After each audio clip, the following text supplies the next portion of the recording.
২৬ কোটি টাকা আত্মসাতের মামলায় ডক্টর ইউনূস সহ ১৪ জনের বিরুদ্ধে পরবর্তী শুনানি ৫ আগস্ট।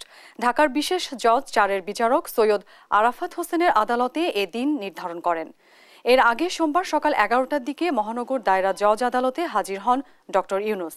ডক্টর ইউনূসের পক্ষে সাক্ষ্য গ্রহণের তারিখ পিছিয়ে দেওয়ার আবেদন করেছেন তার আইনজীবী ব্যারিস্টার আব্দুল্লাহ আল মামুন।